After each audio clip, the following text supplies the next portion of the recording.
Olá, pessoal do CPP, olá, pessoal da Cognos Psicologia. Hoje tem uma entrevista muito legal que conecta o mundo da psicologia e você que está fazendo o concurso público, você que é policial militar, está estudando para você PM, CFS, para cabo. Às vezes é complicado a gente ter aquele tempo, é complicado a gente ser inteligente, ter mais memória. E hoje eu chamei o doutor Henrico. Esse cara é fera, médico especializado em inteligência e memória. Doutor, obrigado pela presença aqui. Imagina, que isso, um prazer. A gente vai explorar o seu conhecimento. Vambora. Agora, explica para mim, muitos concurseiros reclamam hoje no dia a dia para nós psicólogos que é tudo difícil, que não tem memória, que não tem inteligência, que não tem atenção. Isso daí é construído ou é um dom da pessoa? Ótimo ponto. Assim, isso é uma queixa que eu tenho muito, tanto no consultório quanto com colegas. A gente sabe que, assim como na polícia, né, como tanto na parte médica, a gente tem muitos pontos de intersecção aí onde o pessoal está prestando prova em ambientes extremamente difíceis e, assim, de extremo estresse. Em condições extremamente adversas e o cara tem que performar bem. Senão, ele não consegue passar onde ele quer, não consegue chegar no resultado que ele deseja. E ele tem que estudar. Então, no meio disso tudo, tem que haver estudo. E a pergunta mágica é, pô, será que eu que sou muito burro, eu que tenho muito pouca memória, eu que não funciono? Ou um negócio que é muito difícil, tem um jeito mágico, o que que acontece? Tem até uma coisa que eu escuto muito, que é, cara, eu tô com medo, doutor, que eu tô vindo aqui porque eu acho que eu tô com Alzheimer. Já tem essa dúvida. Qual que é a no ar. idade das pessoas? Com 30, 40 anos, já tá todo mundo com Alzheimer já. Então o pessoal tem esse medo, assim, infundado, por falta de conhecimento, lógico, mas porque acham que a memória, ela tem que funcionar linearmente, independente de outros domínios. Então, o problema é que a gente começa a enxergar a memória como se ela fosse uma única skill, uma única habilidade, uma única coisa que a gente tem e que existe uma pílula mágica para fazer a memória funcionar. Ah, vou querer saber dessa pílula mágica. Eu também quero, eu também quero saber qual que é que eu tô Não, mas eu vou pensando. falar. O pessoal do CPP já fez as perguntas aqui Tá no certo. Instagram. Eu sei que tem uma aí, Tem umas, né? mas e aí o Tá pessoal quer a certo. pílula mágica, né? E assim, o problema é que o pessoal esquece que a memória ela tá entremeada entre muitas outras coisas e domínios. Então, o mais óbvio, assim, a resposta para sua pergunta é: Henrico, quero ter uma boa memória, quero ser super inteligente. O que eu faço? Durma muito bem, faça exercício físico adequado e tenha uma alimentação boa. A resposta ela tá dada há muito tempo. Só que por que a gente não tem esse tipo de coisa? Porque a falta de organização numa rotina ela leva a problemas anteriores à memória. Primeiro ponto, não existe memória sem atenção. Eu sempre bato nessa tecla quando eu vou falar sobre demência, quando eu vou falar sobre esse tipo de domínios patológicos, né, de problemas de fato relacionados à memória, para mostrar o quão diferente é. Então, quando você está 100% focado em alguma coisa, você não vai esquecer daquilo. Aqui, a construção daquela memória é muito mais fácil. Não estar focado, eu vou esquecer. Eu vou falar para os nossos amigos policiais que estão nos assistindo. O policial hoje, o policial militar principalmente, ele é um guerreiro, é um trabalhador, ele não é reconhecido pela sociedade. Parece que o governo, né, também não apoia. Parece que agora vem um novo secretário, um novo governador de estado que está apoiando os policiais. Mas esse policial hoje ele faz o bico, né? Tem um bico legalizado chamado DGEM, delegada, e tem um bico que não é legalizado, mas a gente sabe que isso acontece, é da vida humana. Ele trabalha 12 horas na polícia, no outro dia ele vai para fazer o bico e depois ele volta para a polícia. Qual que é o tempo que ele tem para constituir uma memória, para ele enfrentar uma prova do Sexta PM, do CFS, uma prova de cabo do concurso interno? É natural ele ter essa dificuldade na memória ou o problema dele ou é um problema normal estudado? Como é que funciona isso? Excelente ponto, assim. A rotina do policial é uma rotina extremamente intensa e estressante. Vamos pegar o policial. O cara passa por uma situação extremamente difícil, super agressiva no dia a dia dele, onde toda a atenção dele, todo o foco dele tem que estar focado para as situações que ele vive do dia a dia. Muito provavelmente a situação que ele está vivendo na prática, ele não vai esquecer. Aquela memória é facilmente construída. Que é a memória episódica que fala do episódio. Sim, essa Memória fotográfica. a memória episódica, a memória de trabalho, que são memórias de curta duração, são memórias procedurais para a gente conseguir fazer alguma... eu te falo, ó, pega aí o telefone da pizzaria, eu vou te falar, lembra do telefone, você já me falar, eu ligo pra pizzaria, depois já esqueceu. Essa é de trabalho. Exatamente. Essa memória de trabalho, essa memória onde a gente tem pouco tempo, ela depende de... Ela tem muita intersecção com a memória de longo prazo. Então, eu não tô nem dividindo esse tipo de memória. O grande ponto pra gente entender é, quando um policial, por exemplo, passa por um estresse muito grande no dia a dia dele... Ele só tem estresse, né? Ele só tem estresse, né? Exatamente. Ele não vai esquecer daquela situação. Por quê? Porque aquilo ali ativou vias da memória dele de vários lugares diferentes. Com emoção, com sentidos visuais, auditivos, táteis, olfativos. Então, tem várias Os coisas... sentidos foram trabalhados. Exatamente. Para uma mesma coisa. Para uma mesma situação. As áreas do nosso cérebro que constroem memória, elas amam isso. Então, ela ama essa situação. E o foco daquele policial tá 100% focado naquela... Se o policial, o doutor Henrique, que é especialista em inteligência, memória, atenção, a gente está discutindo um assunto que interessa diretamente aos nossos policiais. Se o policial tem superior hierárquico, chama atenção, tem uma ocorrência que não foi muito bem resolvida, ele está preocupado com o regulamento disciplinar, são fatos do dia a dia que atrapalham nos estudos. Sim. Agora vamos então para essa parte. Aí esse policial saiu desse ambiente, onde ele consegue lembrar de tudo, ele consegue agir em tudo porque ele precisa, senão a vida dele tá em jogo. Foco 100%. Aí ele chega em casa à noite, depois de 18 horas de trabalho, quando ele tá cansado fisicamente, quando ele tá esgotado emocionalmente e quando ele tá cansado, o foco dele tá cansado. O foco cansa. Focar muito tempo em uma única atividade é cansativo. É desumano uma atividade de 12 horas policial? Do ponto de vista médico? Sim. Não é... É desumano 12 horas de uma atividade qualquer. Isso Não sou eu que estou falando como psicólogo, desculpa falar de psicólogo, eu estou entrevistando o doutor Henrique, especialista na área. É desumano qualquer atividade. E na medicina a gente vive o mesmo problema. Porque o médico também trabalha nessas condições, também trabalha essas cargas horárias. Mas por isso que as operações, as cirurgias são feitas logo no início da atividade, né? Então, às vezes não tem muito como... Às vezes não dá. E tipo, no pronto-socorro não tem jeito. E aí começa a ter erro. E começa a ter falta de qualidade. E aí é como você achar que o médico vai chegar em casa e vai estar apto a estudar horas e horas e horas e não vai estar. Não adianta. O que o senhor está me falando, é assim, eu trabalho 12 horas no dia, eu vou falar aqui na linguagem nossa, 01, que é o policiamento, ou na administração, que acaba fazendo 8, 9 horas por dia. Se eu estudar mais 4 horas, esse estudo não é producente, do ponto de vista do cérebro, do comportamento do cérebro. O estudo, ele até poderia ser producente. O problema é, o estado que o policial vai chegar até o final do dia, ele não vai dormir. E aí a gente esbarrou na primeira situação que destrói a memória, que é a falta de sono. Por quê? Se a gente fizer a conta básica, igual você estava falando, 12 horas de trabalho, mais 6 horas de um bico que ele faz, dão 18 horas. Esse cara vai chegar em casa, ele tem mais 8 horas para dormir, ele tem 6 horas para dormir? Ele tem, mais ou menos isso.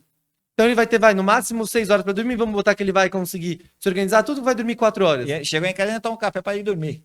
E toma café para conseguir continuar estudando. Então o cara ainda vai ter que sentar para estudar. Então assim, se ele falasse assim, não, ele trabalhou muito, mas ele tem 12 horas para estudar, para ficar em casa, ele vai curtir o tempo com a família, ele vai poder... Ele não tem tempo para nada. E aí ele vai sentar para estudar. Que horas? A hora que ele tá cansado fisicamente, cansado mentalmente. Como que esse estudo vai funcionar? Pessimamente mal. Porque ele quebrou as premissas necessárias para você conseguir estudar. Que é ter atenção. Por que esse policial vai ter atenção? Porque ele tem algum problema dele? Porque tem TDAH? Não. Não. Ele vai ter atenção porque... Primeiro pilar para você ter uma construção de atenção adequada e uma construção de memória adequada é sono. Não existe eu ter uma boa performance mental, uma boa performance técnica em um estudo onde eu não tenho sono adequado. E uma coisa importante, eu vou perguntar pro doutor Henrique, é assim, tem que ter um sono, mas o sono a gente trabalha com a higiene do sono, né? Tem as etapas e os ciclos, é isso? Sim. Não é eu fiquei 6 horas, 8 horas na cama. Se você não teve o sono reconstrutivo, que é o que a gente fala de REM, né? Rapid Eye Movement, né? O movimento rápido dos olhos, não sei, faz a reconstrução da memória a longo prazo. Também não adianta o sono que você está acordando, o sono de vigília. É isso mesmo? É isso. Assim, quando a gente começa a dormir, nosso cérebro tem o objetivo de ficar muito tempo nos sonos profundos. Muita gente acha que o sono REM é o sono profundo, é o sono onde o cérebro relaxa e vai para um spa. Ao contrário.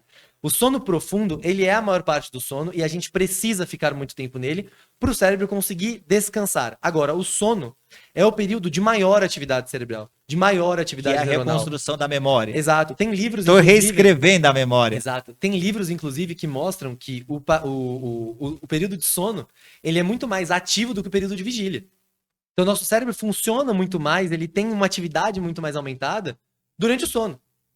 Qual é o período do sono? O sono REM. O sono REM é extremamente importante. Ele não é um sono mais profundo. Explica pro policial que está nos assistindo, a nossa audiência aqui na Cognos Psicologia, no CPP TV, o que é esse sono REM, né? Senão o pessoal vai dar Google, Claro, né? vamos lá. O sono REM é um sono mais superficial, onde o seu cérebro começa a ter milhares e milhares de atividades. Então, o seu cérebro começa a, vamos supor, pensar em tudo que aconteceu no seu dia. É o sonho? Também é o sonho. Tá. Mas é a situação onde o cérebro começa a botar ordem na casa. Então ele vai começar a jogar um monte de neurotransmissor, ver as vias neuronais que são necessárias no seu dia. Então você fala, ó, essa via aqui foi muito usada hoje, porque esse cara teve que lembrar, porque o policial, por exemplo, teve que sair correndo pra salvar tal pessoa e tal, puta, essa via muscular. Teve que fazer um documento que o coronel pediu, né? Também com o pessoal da DM também, exatamente. né? Então, O pessoal da assessoria. teve que usar tal área da memória, tal área procedural, tal área motora, tal. Então, opa, essas vias aqui eu preciso fortificar. Eu preciso fazer essas vias ficarem mais fortes hoje para ele lembrar. Onde você aumenta o axônio. Não é bem não- aumentar a estrutura. A via. Na verdade, a gente melhora a sinapse, Sinapse. que é o meio. A gente já fala disso. Hoje nós vamos longe. Eita. É, Guarda isso aí, policial. Essa daqui é uma das melhores lives que a gente, entrevistas que a gente tá fazendo para você, você que nos acompanha. então, enquanto o policial está dormindo, enquanto a gente está dormindo nesse sono REM, a gente está escolhendo vias para serem fortificadas, escolhendo vias para, puta, acho que esse cara não tá usando muito, vamos jogar fora. Essa a gente não usa, beleza. Então, começa a haver uma limpeza e uma podagem ali do cérebro, tá? Então, o cérebro começa a ser meio que reconstruído para um jeito mais útil, para ele funcionar melhor.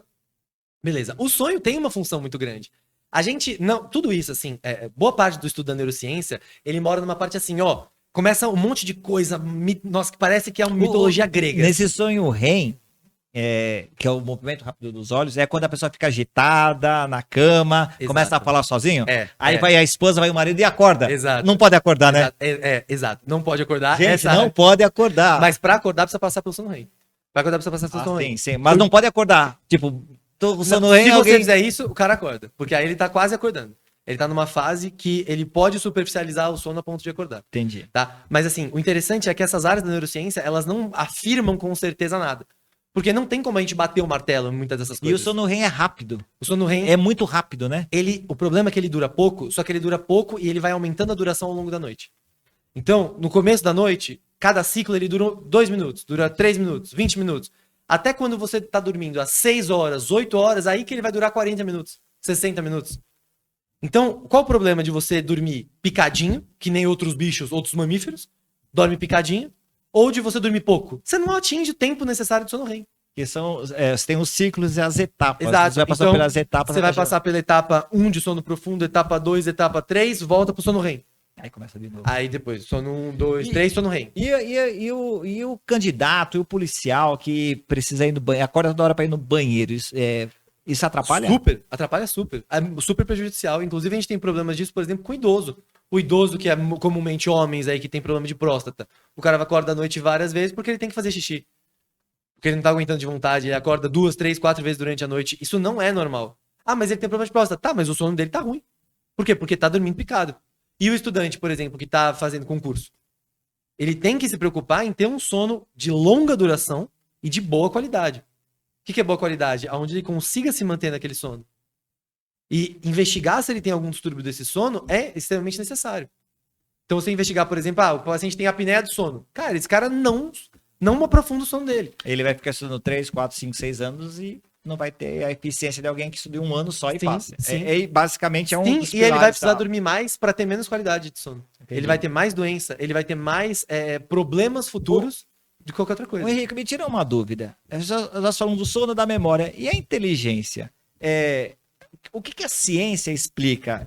Tem pessoas mais inteligentes que outras? Claro, a gente está falando do DNA, mas a inteligência, como que eu construí? É possível construir inteligência? Então, inteligência é um conceito interessante porque depende do que você considera essa inteligência, né? Eu acho, tem uma frase do Da Vinci que eu gosto muito, que assim, que perguntaram pra ele, o cara, pô, era engenheiro, era médico, era um pouco de tudo. Falaram, nossa, foram entrevistar e falaram, Leonardo, você é um gênio. Ele falou, por favor, não me insulte. Porque que ele quer dizer com isso? Gênios não existem. Gênio é o cara que tá lá estudando, trabalhando e se matando dia, noite, para construir um conhecimento. Tem pessoas que constroem conhecimentos mais facilmente que outras, que precisam ver menos vezes a mesma coisa para construir essa memória de longo prazo? Tem. Isso tem. Dá para mexer nisso? Não. Então nós vamos se preocupar com isso? Não. Na prática, não. Não tem como você ser super inteligente. Tem como você ser super esforçado. Existe talento no esporte? No mundo do esporte? Eu sempre falo disso, eu sempre falo disso. Óbvio que existe. Mas, meu amigo, não existe Messi, Cristiano Ronaldo e Neymar que não tá em campo jogando e trabalhando e suando muito. Não existe. E aí você pegou dois que eu acho que são figuras bem antagônicas, o Cristiano Ronaldo e o Neymar, né? A gente vê quem tem mais propensão ao talento e mais propensão ao esforço, né? Total. Mas assim, todos esses caras precisam trabalhar. Se você tira o trabalho, o tempo em campo, não vai. Eu gostava muito de basquete, sempre joguei basquete, o Kobe Bryant, o de Michael Jordan, esses caras eram os primeiros a chegar na quadra e o último a ir embora. Bird. Exatamente. Só fera. E essas feras, elas são feras por um motivo, porque eles estavam lá o tempo todo. Então, assim, trabalhar muito é necessário. Como que a gente constrói uma memória? Tem algumas vias de construção de memória. Uma dessas vias, eu preciso ficar dando estímulo. Eu preciso ficar dando estímulo de jeitos diferentes. E isso é muito legal. O nosso... Tem uma área que chama hipocampo. Eu prometo que eu não vou ficar falando nome chique, tá bom? Hipocampo límbico e córtex pré-frontal. Ele falou que não ia falar disso. Não vou falar, tá bom? Mas, ó... Explica o que é o hipocampo. É uma área... Ele é uma maquinaria do nosso cérebro. Ele é como se fosse uma máquina que constrói memória. É tipo isso, tá? Grosseiramente é isso. Como que funcionam as coisas lá dentro? Por exemplo, as memórias, elas são formadas com vias diferentes. Então, vamos supor, você sabe que o mar é azul, tá? O mar é azul. É uma informação que você ganhou. Essa informação pode ser que não te traga muita coisa. Mas você foi fazer uma viagem e você viu um golfinho no mar. Você viu um tubarão no mar. Vai. Mas você vai fazer uma associação. E aí você fala, puta, o mar é azul e eu vi um golfinho no mar.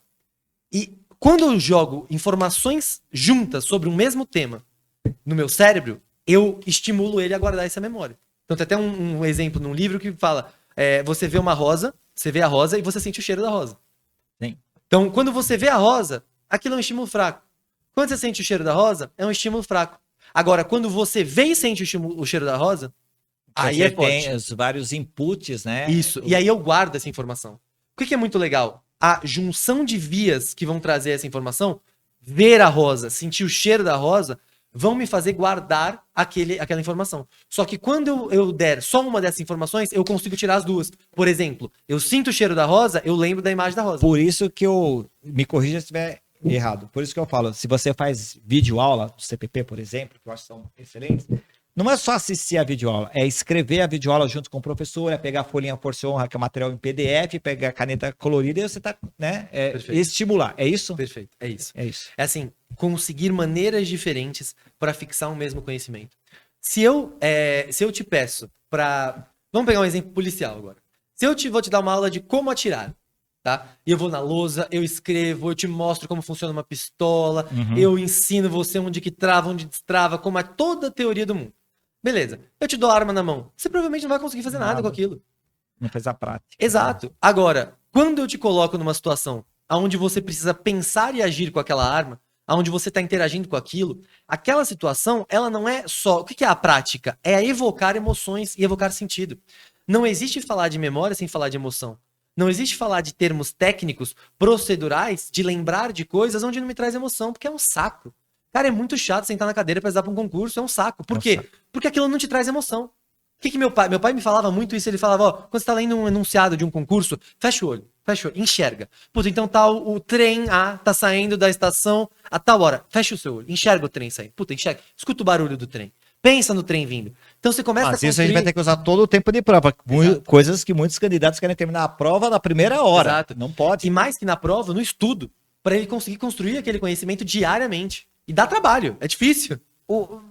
Eu quero saber, né? A internet quer saber. Qual que é o candidato policial, o candidato que estuda para polícia, ou para outro concurso, para medicina, né? Que não é fácil, né? Quem tem melhor rendimento? Aquele que estuda 8 horas por dia durante 3 anos ou aquele que estuda de acordo com o seu perfil? Estimulando, fazendo os cortes, talvez com uma técnica Pomodoro, talvez com uma outra técnica mais aprimorada dentro da ciência, da neurociência. Porque a gente ouve falar assim, nossa, estou estudando 6 meses, o cara está estudando há 4 anos. Aí ela já se põe numa situação, eu não vou conseguir passar primeiro, ele passa, porque está 4 anos estudando. né? Agora eu vou falar pro nosso pessoal, nosso público. Ah, o cara é da DM, tem tempo de estudar. Eu sou do 01 do policiamento. Quem tem mais chance de passar? O cara que tá no policiamento ou o cara que tá estudando há 4, 5 anos, 8 horas por dia? Tem mais chance de estudar, de passar, o cara que faz um estudo onde ele, de verdade, vai transformar as memórias a longo prazo. Onde ele vai construir memórias que podem ser usadas no dia da prova. Quanto tempo? Não sei. Qual é o melhor método? Não sei, depende de cada um. Agora, vamos usar um exemplo claro aqui. História. Você vai pegar um livro de história, você vai ler sobre a história da... Criação da Polícia Militar. A criação da Polícia Militar, beleza. Você vai ler sobre isso daí. E aí, eu usar o exemplo de Roma... Não, então volta de Roma. É só pra entender que eu vou botar os geralmente dois. cai a história da Polícia Militar. Vou botar os dois. Então, a gente vai fazer um paralelo ótimo com isso daí que você falou. Então, eu leio no livro de história tudo sobre a história de Roma e tal. Pega um cara que tá em Roma. Ele vai no Coliseu. Ele anda pelas ruas de Roma. Porque esse cara, uma vez que ele ouvir, ele vai gravar. O cara que tá lendo sobre a história de Roma, ele precisa ler 4 anos, 5, 6 anos. Você tá dando uma dica interessante. Ó, você que faz as aulas nossas do CPP, que tem história da polícia, pega um dia, final de semana, vai no museu da PM. Isso. Você tirou as palavras da minha boca. É isso. O cara que vai no museu da PM, porque ele vai ver a foto, aí ele vai ver a arma, ele vai ver o uniforme, ele vai ver... Ah, então isso aqui... Ele vai associar... Ele vai gerar emoções. E gerar emoções. Essas emoções... Aí o termo técnico, evocar. Exato. Né? E aí ele consegue... O que ele vai fazer? Ele não vai pegar só a visão da rosa, ele vai pegar a visão e o cheiro. E a partir desse momento, eu dou um estímulo tão forte que eu consolido essa memória. Mas eu também vou falar alguma coisa sobre a atividade policial. Aí eu estou estudando direito penal, vem um professor e fala assim, olha, estude isso, é desse jeito. Aí ele vai associar com o trabalho dele, que no trabalho dele não é o que cai na prova, né? Porque o que é pergunta na prova é bem ali, né? Quando eu começo a comparar o que se pergunta em prova, que são leis, regulamentos, jurisprudências, e trago para uma atividade prática, eu não posso ter uma distorção do conhecimento. Você pode, é óbvio que existe essa diferença, o que sinceramente é péssimo, tanto imagino que pro mundo da polícia seja ruim. Porque você tem aquela memória episódica. Exato. Porque eu tô jogando no lixo coisas que eu não preciso. Por exemplo, pra gente passar em concursos na medicina. Passar numa prova de residência. O cara tem que estudar tipos de câncer raríssimos que ele nunca vai ver na vida dele. E ele não precisa saber AVC, que o cara usa todo santo dia. E o cara vai sair da faculdade e vai atender um AVC no dia seguinte. Ele sai sem saber nada de AVC. Mas ele sabe o estadiamento do câncer mais raro do mundo. Ele vai esquecer no dia seguinte. Então, é claro que isso é ruim. Porém, a maior parte dos conhecimentos, ela vai ser usada de alguma forma, ela pode ser usada de alguma forma durante o dia a dia prático. Então, vamos pegar um caso de direito numa prova de polícia militar. De polícia, desculpa, não sei. É polícia. Da polícia, em geral. O policial vai usar aquilo ali no dia a dia dele. Eu não sei se ele vai usar exatamente esse conceito. Tá, mas passa por uma situação prática real. Não precisa ser na vida dele, mas passa por uma situação prática real. Então eu tô lendo a jurisprudência tal, a lei tal, o segmento tal, o artigo tal. Pô, isso é um saco, o cara não vai lembrar. Lê aquilo ali, tá? Leu, beleza. Agora olha um jeito que aquilo foi aplicado. Assiste uma audiência que aquilo foi usado. Olha um vídeo. Vê aquela pessoa sofrendo. Vê aquela pessoa falando. Lembra daquela imagem. Porque aí você vai ter mais um estímulo para trazer aquilo para você. Então você vai ganhar uma imagem. O estímulo também pode ser, se eu passar na prova de promoção, meu salário vai ser aumentado. Isso é um estímulo ou isso é motivação? Isso é motivação. Ótimo. Eu tenho motivo e tenho estímulo. São coisas diferentes. Isso. A motivação, ela motiva a ação. E por mais imbecil que isso pareça, faz diferença. Por quê? Porque ninguém faz nada sem uma motivação, sem um motivo. Ninguém acorda todo dia motivado. Uhul, vamos fazer, uau, dopamina lá no alto, eu quero ir pra cima, vou acordar 4 da manhã, pagar flexão. Isso. Isso não existe. Isso não funciona. Isso não Mas existe. tem bastante cursinho colocando isso não aí. Não funciona, não existe, esquece. Agora, assim, Não sou eu, o doutor que tá falando. O que funciona de verdade é assim, mas você também não consegue viver sem um propósito.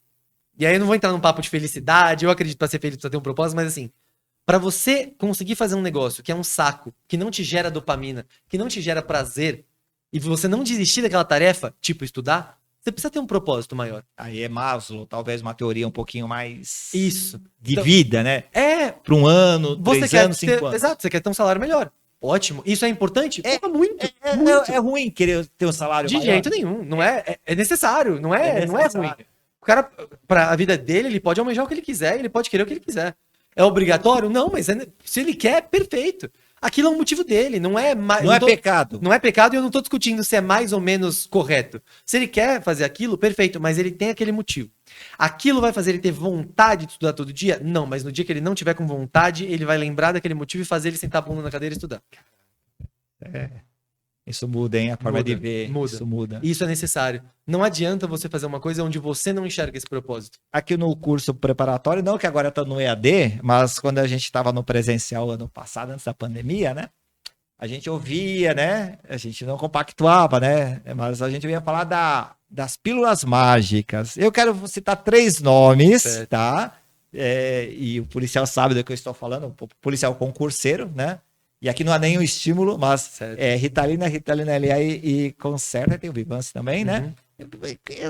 Isso deixa a gente bem mais inteligente, doutor? Olha, posso falar uma coisa polêmica Por favor, né? Pô, Perfeito. nosso público tá... Perfeito. Quer uma melhor de todas? Cocaína. Melhor que todas essas. Não, mas aí o cara é policial, pô. Mas não é policial, é qualquer um. O problema é, quando a gente começa a tentar burlar a neurociência, a gente começa a cair num lugar muito perigoso. Muito perigoso. O que são essas drogas que você me falou? Elas são medicações, elas são drogas. Tanto quanto a cocaína. Sim. Elas são derivados de metanfetamina, essas drogas. Entende? Ritalina não é brincadeira. Não é, tá tudo certo, pode usar um pouquinho pra passar no concurso. A boa parte Não dessas pessoas... pode usar. Não, boa parte das pessoas tem um efeito contrário do que está esperado.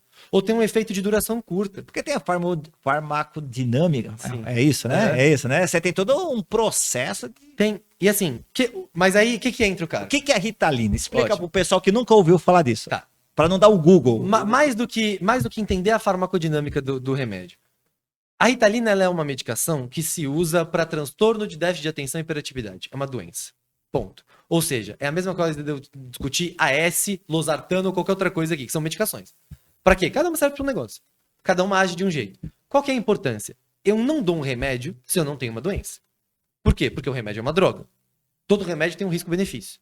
Todo remédio tem algo que pode acontecer, que pode trazer um malefício. Então, por que eu não dou o remédio para todo mundo? Se tem um remédio... Pô, tem um remédio que abaixa a pressão. Ótimo. Não é para ter pressão alta? Vamos botar na caixa d'água.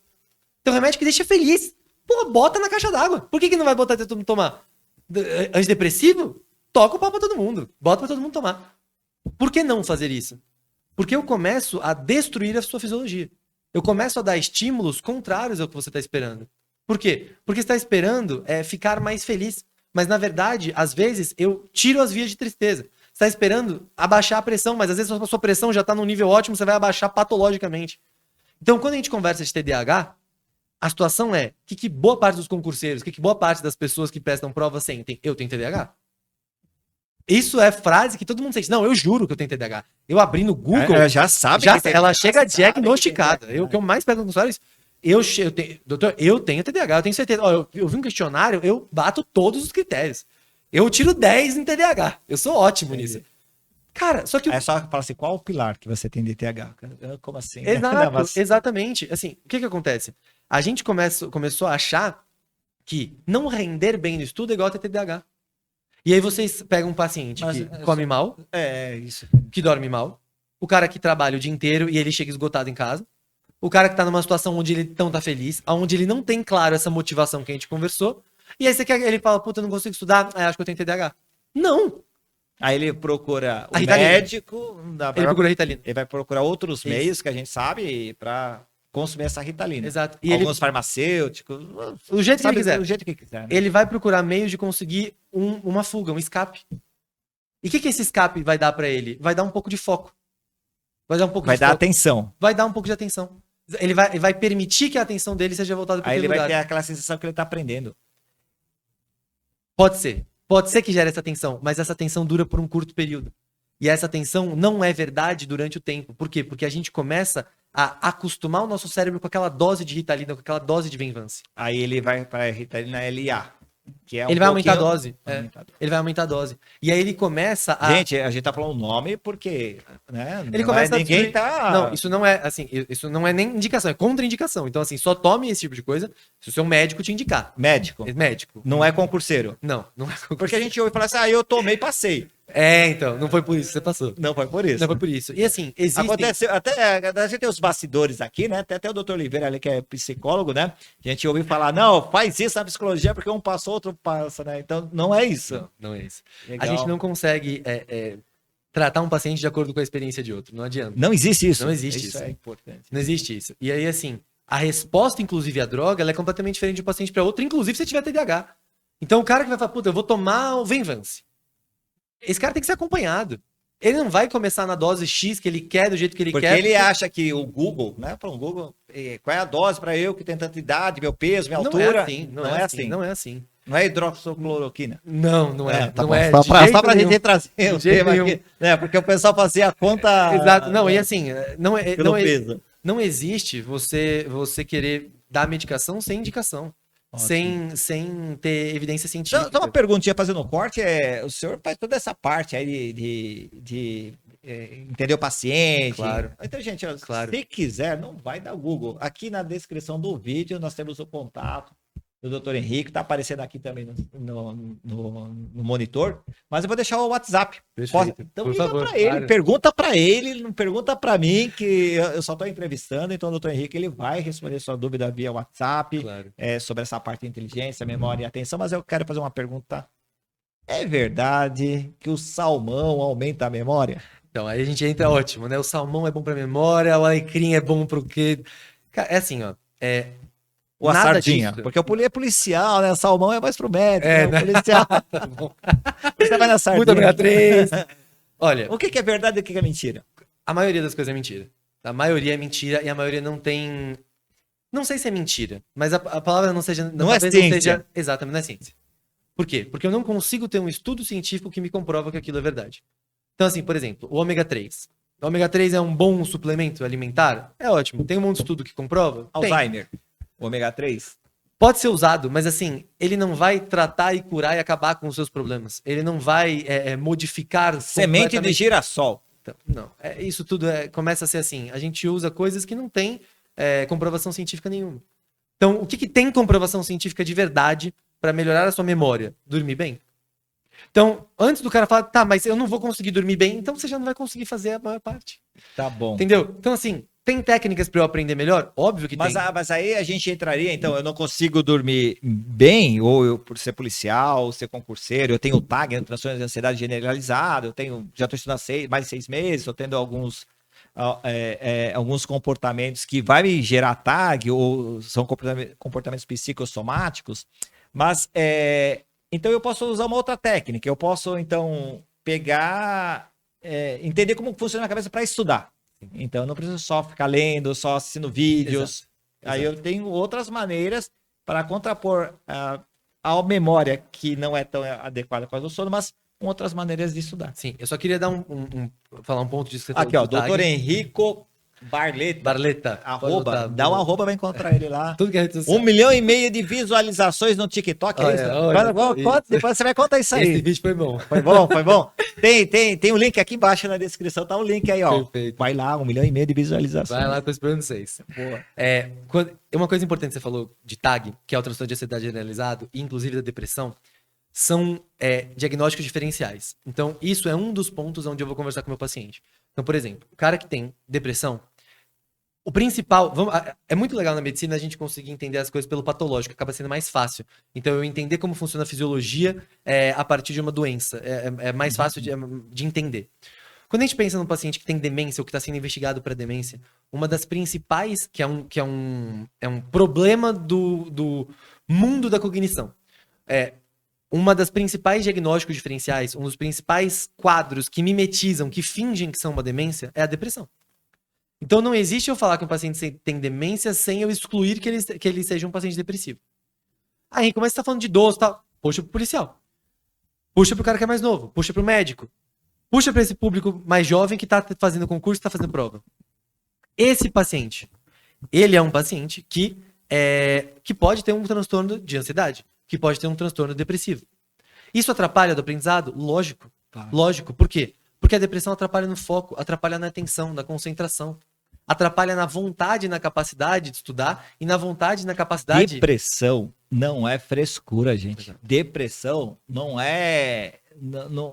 não é algo só do lado emocional, do Exato. sentimento, precisa ser tratado mesmo. Com dependendo certeza. do nível, Eu né, não o grau. consigo fazer vias de aprendizagem, muitas vezes eu tenho uma depressão. Eu não consigo ter vontade de criar momentos e histórias e sentimentos diferentes que a depressão dificulta. Olha quantas vezes eu falei de emoções criando memórias. Olha quantas vezes eu falei que a memória ela não é uma coisa exclusivamente racional. Eu faço isso e eu aprendo. Não, eu sinto coisas e eu aprendo com os meus sentimentos. Então o cara que tá depressivo, que tem ansiedade, muitas vezes ele não consegue sentir as coisas necessárias para que ele consiga aprender. Ele não consegue gerar sentimento para ele conseguir gerar aprendizagem de fato. Então, pode falar. Eu queria fazer uma outra pergunta, e isso vai pegar bastante gente que é concurseiro, que vai nesses cursos, acaba indo nesses cursos grandes, de 1 milhão, 2 milhões de seguidores. E quando a gente traz o doutor Henrico aqui, é para falar de ciência, para falar o que é de verdade, né? Ele está falando com um médico, né?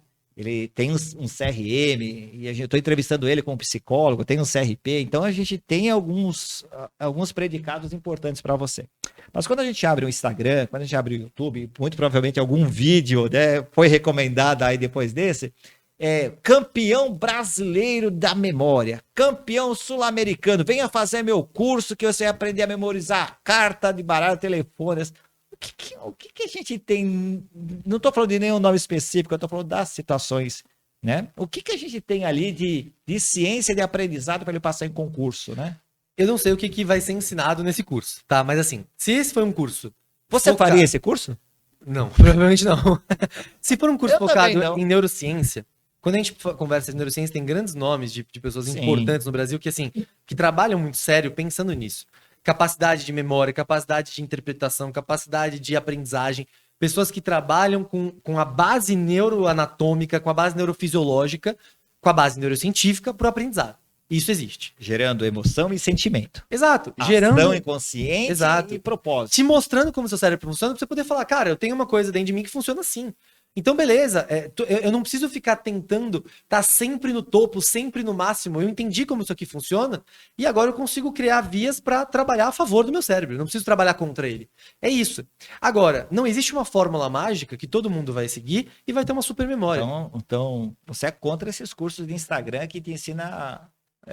Eu sou contra o que te ensina. Porque nem médico nem psicólogo Assim, se você não tem se não tem uma base neurocientífica real, se não tem um processo do aprendizado, um processo para te ensinar o aprendizado de fato, a construção de memória, não vai chegar em lugar nenhum. Aquela medalha que ele tem, aquele troféu que ele tem, aquele quadrinho que ele tem, não serve para nada.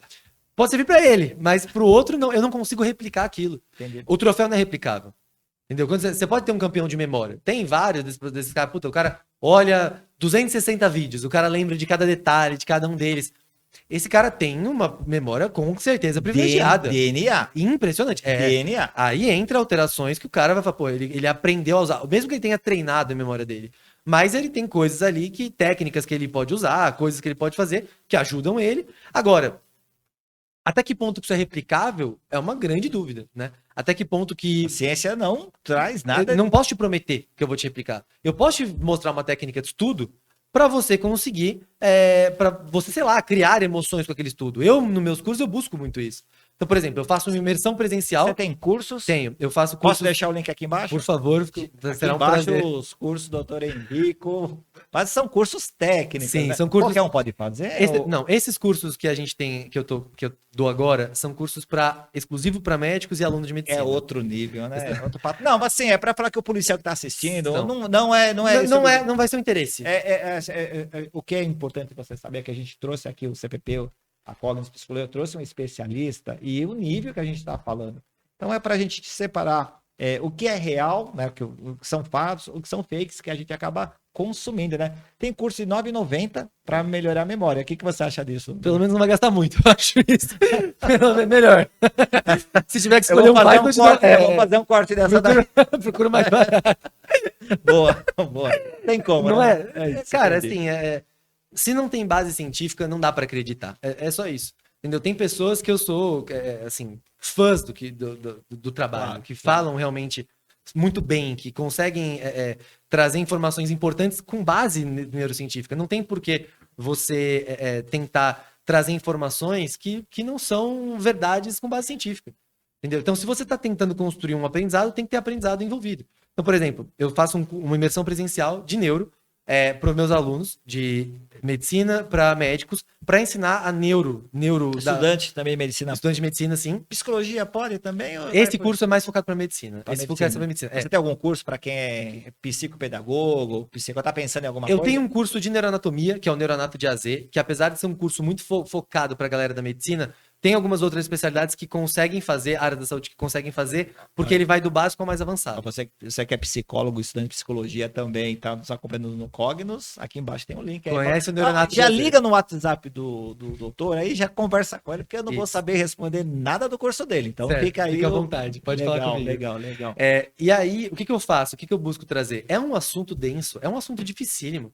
Então eu não vou botar o cara numa sala para eu dar aula 11 horas para ele, como é a minha imersão, e achar que o cara vai sair lindo e maravilhoso, tendo entendido Ele tudo. vai ter os insights. E aí o que eu faço? Eu trabalho a repetição, primeiro porque eu preciso repetir essas vias de conhecimento, eu sei que as áreas do meu cérebro trabalham assim, eu preciso repetir estímulos, é assim que eu construo uma memória de longo prazo, e além disso eu preciso repetir de formas diferentes. Então não adianta eu ficar parado numa lousa mostrando a mesma coisa, se eu não fizer esse cara sentir alguma coisa. O que eu faço? Eu boto esse cara para atender um paciente. Eu boto esse cara para viver uma situação onde ele vai ter aquilo. O que você está me falando, talvez a gente vai quebrar outro paradigma. Quem está se preparando para concurso, não importa qual seja, ele entra no Instagram, mapa mental e resumo. Estudo por mapa mental, estudo por resumo. Não vai funcionar, porque ele não teve... Cara, o mapa mental, se você olhar mapas mentais... Tony Buzan, né? A gente tá falando de Claro. quem... Mapa mental é um problema? Óbvio que não. Resumo é um problema? Lógico que não. Mas não adianta eu ter um livro do meu lado, pegar um resumo e ficar transcrevendo. Isso é transcrição. Isso é um trabalho de macaco. Você olha para um lugar e você escreve a mesma coisa do outro Fichamento. lado. Sim. O que o cara tem que fazer? Ele tem que ler, ele tem que estudar, enxergar, ver a situação, viver uma experiência de fato. E aí o que ele vai fazer com aquilo? Ele vai escrever com as palavras dele. Ele vai fechar o livro, ele vai fechar o vídeo, ele vai fechar... E ele vai escrever e vai construir aquele mapa mental do zero. Puta, eu tive dificuldade em tal ponto. Aí ele volta e reestuda aquele ponto que ele teve dificuldade. Vamos quebrar um paradigma aqui. Então, essas mais uma vez, né? R$ 9,90, né? Estudo por mapa mental, acesso ilimitado por R$ 9,90. Ele não teve a base. Eu estou construindo minha casa em cima de areia. Sim. Porque isso dá só por mapa mental. Eu posso até ter um material que seja mais palatável. O que o senhor acha do mapa mental? Eu tenho que comprar ou eu tenho que produzir? Você tem que fazer. Você tem que fazer. Se o seu mapa mental, você tem um mapa mental pronto, que você quer olhar, você, sei lá, é o seu gabarito de mapa mental. Legal, não tem problema. Você tem um livro, você leu o livro completo, você fez o exercício, você tá gerando um conhecimento com aquilo ali. É um assunto denso, tem mais dificuldade. Fecha o livro, faz o seu mapa mental. Aí você pega o outro mapa mental que você comprou e compara. Vê se ele é mais completo que o seu, vê se ele tem uma informação a mais, porque aí vai vir uma informação. Aí sim, mas aí você tá gerando... O processo de memória, ele é ativo. Ele precisa gerar alguma coisa. Ele precisa advir de alguma emoção, de alguma dificuldade, de algum... Então vamos pegar de novo o exemplo do policial que tá aprendendo a atirar na lousa. A hora que esse cara bota a mão na arma, a hora que esse cara vai para um exercício de tiro, tem um recuo, monta uma situação, pô, aquilo sim é válido. Então como que numa situação o cara aprende a atirar olhando a arminha aqui, no dia seguinte ele tá numa situação onde tem vítimas, onde tem inocentes, onde tem... E como que ele escolhe em quem que ele atira? Como que ele cria esse mindset de, pô, eu preciso usar rapidamente a minha atenção, usar rapidamente a minha memória, usar rapidamente a minha memória motora para eu não apertar o gatilho? É um sistema tão complexo e tão difícil que eu preciso ter treinado. O policial hoje que se identificou com a sua fala, eu não consigo ter memória, eu não durmo bem, tem que fazer o bico. Tem policial que acorda, né? Não estou motivado nem para ir trabalhar, mas tem que trabalhar, sabe? São vários os fatores. Ele precisa de um acompanhamento médico. Precisa de um acompanhamento médico, psicológico. Vou deixar seu telefone aqui embaixo, então procura, né? Porque virão perguntas aqui, Claro, normal não, que vai ser um depois prazer ajudar. das perguntas, vou pedir para procurar o Dr. Henrico para poder justamente conversar um pouco, entender onde que ele pode ajudar, porque às vezes eu estou num processo de doença. Sim. Não é isso? Sim. Sim, e às vezes essa doença é uma doença da mente. Ou às vezes essa doença é uma doença que tem que ser acompanhada por um psiquiatra, ou um psicólogo, ou às vezes é um nutrólogo, ou às vezes é um clínico que o cara precisa escutar e conversar, ou às vezes é um neurologista, às vezes ele precisa de alguém para auxiliá-lo. Entendeu? Então, eu tento muito. Quando a gente pensa em medicina, hoje é um caminho muito comum que a gente vai para hiperespecialização. Tem o cara que cuida da unha quebrada do dedinho do pé esquerdo. Já ouvi falar. Eu não gosto disso. Eu tenho várias ressalvas em relação a isso, porque a gente parou de ser médico. A gente parou de olhar como um todo, a gente esqueceu que o paciente é um completo. E aí eu vou pro meu paciente, eu olho só a cabeça, eu olho só a barriga, eu olho só. Então eu paro de olhar pro meu paciente como um todo. Então é isso que eu tento trazer. Eu tento olhar, sentar o cara na minha frente e falar, cara, eu quero conhecer você. Eu preciso. Então a minha consulta no consultório dura 1 hora, 1 hora e meia. Eu não consigo atender uma pessoa. Tá atendendo também online? Pro nosso pessoal que é do Eu interior atendo, do Brasil, também atende online? eu atendo online, sim. Hoje eu atendo muito, eu tenho um consultório de dor crônica, onde eu atendo muita o paciente de dor crônica, que é um paciente que assim, é bem parecido com o concurseiro, porque o concurseiro tem uma dor crônica. O meu policial que estuda, são 4, 5, 6 anos aí, uma série de... Ele tem uma dor. É uma dor, nem que seja emocional, é uma dor. Sim. É uma dor e é uma situação onde muitas vezes está ligada a um transtorno alimentar ou um transtorno emocional, junto com o transtorno do sono, junto com o tabagismo, junto com... E às vezes ele não... Alcoolismo. Exato. A fuga da Exato, família. Exato. Tem uma série E às vezes não teve alguém para falar para ele, falar assim, cara, qual que é a sua motivação real? Qual que é seu propósito? Ninguém acorda motivado todo dia. Ninguém vai acordar Mas todo não dá dia pra acordar no com ápice. aquela vontade de, putz, hoje tem que trabalhar de novo. Mas eu quero largar tudo. Hoje não dá, eu não consigo viver, eu prefiro parar de viver do que viver isso aqui. E aí a gente começa a entrar em situações de burnout, situações de depressão extremamente Você acha graves. que a polícia militar, os policiais militares vivem essa situação de burnout?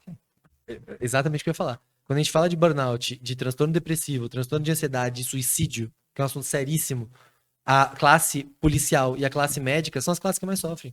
Por quê? Porque é onde você leva o ser humano ao ápice, ao limite. Existe essa cultura de que é bonito eu ver o cara sofrendo.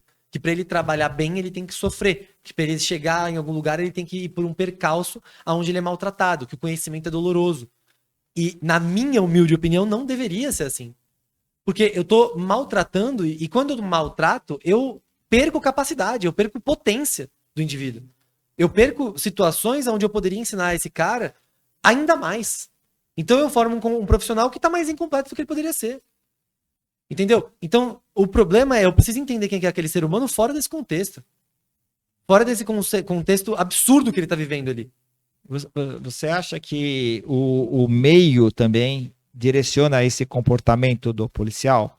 Eu entrei na polícia super motivado e por alguma coisa, eu conversando com os policiais mais antigos, eu acabo me desmotivando ou conversando com meus comandantes que não têm aquela sensibilidade. Isso influencia também esse comportamento? Claro. Isso eu posso te falar exatamente a mesma coisa da medicina. O cara que tá fazendo a medicina, o cara que tá fazendo uma residência, que tá no internato, ele vai ficando cada vez mais desmotivado, porque ele é tratado cada vez pior. Cada vez que ele passa de um estágio, ele tem alguém acima dele para mostrar como ele é um lixo, como ele não é nada, como ele... Ao invés... Isso para mim é muito louco, porque assim, a figura do educador, ela é uma figura quase paterna, ela é uma figura protecionista, ela é uma figura que eu preciso ter um ambiente de carinho, eu preciso ter um ambiente de proteção. Não que não vá ter discordância, não que não possa existir a hierarquia, não que não possa existir um caminho, eu te dou um caminho para você seguir. Agora, se não existe um caminho de comunicação, se não existe via de comunicação, se é de cima para baixo, pronto, acabou. Se eu não enxergo o outro ser humano com que eu tô falando, se esse ser humano tem medo de mim, eu não tenho como aprender na base do medo. O medo ensina? Medo motiva? Nossa, melhor que qualquer coisa. É importante ter medo. Agora, um medo patológico, uma ansiedade patológica, não ensina. Ninguém aprende com depressão. Ninguém aprende com ansiedade. Ninguém aprende com vontade de se matar. Isso assim, são cenários catastróficos que a gente pega diariamente e que aí quando você vai conversar com o cara, começa aquele papo de tomando Venvance, não tá adiantando, eu preciso passar num concurso, e aí você chega nisso. Você fala, cara, não é o Venvance o problema. O problema é um quadro gravíssimo de depressão, um grado gravíssimo de ansiedade que ninguém olhou, ninguém falou com você sobre isso. Muitas vezes o policial, como eu trabalhei há um tempo lá, quase 18 anos, 19 anos, se ele passa com psicólogo, se ele passa no psiquiatra, a ficha dele vai ser anotada, porque é da rotina policial militar, da rotina do militar, ter anotação na ficha. E muitas vezes essa ficha vai ser conferida pelo comandante, que tem informações médicas, psicológicas, deveriam ser restritas, né? Sigilo médico. E esse policial falou assim: eu não quero nada na minha anotação, na minha ficha. E ele deixa de buscar, dentro da própria organização policial militar, a ajuda médica, ajuda psicológica, ajuda que poderia melhorar esse aspecto da saúde mental. Então, ele procura, às vezes ele acaba não procurando médico, porque hoje o médico é caro. O médico é muito caro. Uma consulta, R$ 500, não sei nem se é isso, 800, 1.000, né? R$ 200, eu não sei qual o preço. Mas para ele é caro, né? Então, aí nós temos um dilema. Se eu procuro a minha instituição, meu nome vai para a ficha, o comandante vai ver que eu pedi dispensa, que eu fui no psiquiatra, né? Tem aquela, é 13, né? Aquela conversa do 13, né? Isso pode prejudicar a carreira dele. Pode prejudicar. Mas ele não tem alternativa se ele vai buscar a medicina com outro médico, com outro psicólogo. Não é um dilema aí? É. E aí, como que ele estuda, né? Olha a situação. É super difícil. E isso não acontece só na polícia. Esse ambiente, na verdade, ele é criado em qualquer lugar quando a gente pensa em grandes organizações. Seja hospital, seja grandes empresas, seja... Você imagina para um funcionário que está vivendo um período de estresse absurdo, onde ele é cobrado por chefes completamente, assim, maníacos e de forma completamente absurda, a trabalhar num limite onde ele não consegue mais entregar, e ele vira pro chefe dele e fala assim, ó, eu tô com burnout, eu preciso descansar, preciso ir para casa. Esse é o tratamento. Essa conversa não existe no militarismo. Mas no ambiente de trabalho também não, no medicina também não, na polícia também não, em lugar nenhum. O que esse cara é visto? É vagabundo. É vagabundo. Pô, eu não quero trabalhar. Eu trabalhei assim, por que ele não pode trabalhar assim? Se comigo foi assim. Ué, então ele é fraco. Não quero gente fraca comigo. E a gente perde a empatia pela pessoa. A gente vive numa época Lembrando onde... que a empatia é aquele sentimento de você se colocar na outra pessoa, você se sentir como calçar as sandálias do outro. Calçar as sandálias do outro. E assim, sem isso a gente perde a capacidade de aproveitar o trabalho, de melhor performance, de melhor rendimento. Por quê? Porque esse cara vai trabalhar cansado, com medo e triste. Esse cara vai trabalhar com as piores emoções e com os piores neurotransmissores possíveis. E vai trabalhar para a população. Exato. As vias de aprendizagem de memória, elas dependem muitas vezes de neurotransmissores que são como se fossem bolinhas neuroativas. É a dopamina? Por exemplo, um deles, a dopamina. O glutamato, o GABA, tem vários tipos. E boa parte das vias de memória são construídas a partir de neurotransmissores excitatórios, que são neurotransmissores que botam o cérebro lá para cima para trabalhar. Quando eu estou num ambiente completamente tóxico desse sentido emocional, eu paro, eu bloqueio essa liberação. E quanto tempo isso demora? Eu fui trabalhar, peguei uma ocorrência de resistência, fiquei mais quantas horas lá no DP para fazer o flagrante. Cheguei em casa, eu consigo estudar? Não, você não vai conseguir. Não estuda. Você não vai conseguir estudar. Não estuda. Então, assim, você pode até conseguir se você sair daquela situação. Se você conseguir voltar o seu cérebro para uma linha de base. Mas aí não vai dar. Porque não dá tempo nem do cara dormir. Não dá tempo. Esse é o problema. Agora, tudo bem ter uma rotina estressante e onde você veja prazer nisso e você conseguir voltar para sua linha de base. Isso é necessário e isso também é entender o cérebro. Isso é, por exemplo, eu trabalho também, além de enfermaria de neurologia, eu trabalho em sala de emergência. Sala de emergência é um cenário caótico e aí a gente pode fazer um paralelo aí com a vida policial, porque é uma situação onde pode chegar tudo. Pode acontecer tudo na sala de emergência. Então, eu tô numa sala de emergência, vai chegar um cara que tá sem respirar, que eu tenho que tubar ele agora, chega um outro infartando, chega um outro tendo um AVC. E eu tenho que lidar com os três ao mesmo tempo. O cara que vai entubar sou eu, o cara que vai fazer a trombólise sou eu, o cara que vai... E a gente tem que coordenar junto com uma equipe multiprofissional, todos têm que trabalhar muito bem. Tem que haver uma harmonia nesse trabalho em conjunto. Então, o que acontece? Tantos médicos, enfermeiros, técnicos, fisioterapeutas saem esgotados mentalmente de um plantão numa sala de emergência. Agora, se eu sair desse plantão e eu não entender que ali acabou, que aquilo ali é um ponto final, eu não consigo seguir a minha vida. Se eu estiver preso naquela situação ainda, se o policial sai do trabalho dele, ele sai da delegacia, ele sai da ocorrência, ele sai de qualquer situação, e ele não consegue desligar e entender que aquele é um momento da vida dele e agora vem uma outra parte da vida dele, ele jamais vai conseguir trabalhar em cima do que ele precisa depois. Então ele precisa ter chavinhas onde ele é capaz de ligar e desligar. E o que ajuda isso? Ter uma motivação. Ele entender o que ele tá fazendo. Por que eu vou começar a estudar agora que eu tô cansado e eu queria ver uma série com a minha mulher? Por que eu vou fazer isso? Não, porque eu quero ganhar melhor. Não, porque o meu sonho é ser um grande coronel. Meu sonho é ser um grande não sei. Oficial, tenente, Exatamente. Meu sonho sargento. é ter algum outro cargo que eu estou almejando a partir daqui. Então esse é o meu sonho. Por que é meu sonho? Porque eu gosto, porque eu quero, porque eu tenho uma construção de história, eu tenho uma cultura, eu tenho uma família. Eu me motivo. Exato. Aí aquilo me motiva. E aí eu faço meu estudo sempre complementar com a emoção. Exato. Só um pequeno relato, muitos perguntam para mim por que eu saí da polícia. Motivação. São várias as motivações, o salário não foi a primeira condição. Na verdade, foi uma condição de um coronel ter, por 2 episódios, ter falado, me assediado naquela época, né? A gente não sabe o que é assédio, né? Mas ele me motivou a falar, aqui eu não fico, né? Estou dando meu relato pessoal, aqui eu não fico. Então isso me motivou. Mas como eu saio de capitão da Polícia Militar, agente da fiscalização, Tribunal de Contas, eu trabalhava com licitação e mexia com processos licitatórios, que é talvez uma das partes mais importantes do Tribunal de Contas. Então eu estudei e falei, mas eu faço isso. Então 6 meses eu consegui passar no concurso. Eu acho que esse relato que o doutor traz aqui é extremamente importante, de você associar o estudo com a praticidade, né? Ele falou muito da arma, mas a gente está falando de tudo na vida, Sim. né? Vai no Museu da Polícia Militar, né? Vai conhecer um pouco da história da PM, precisa estudar mais de história.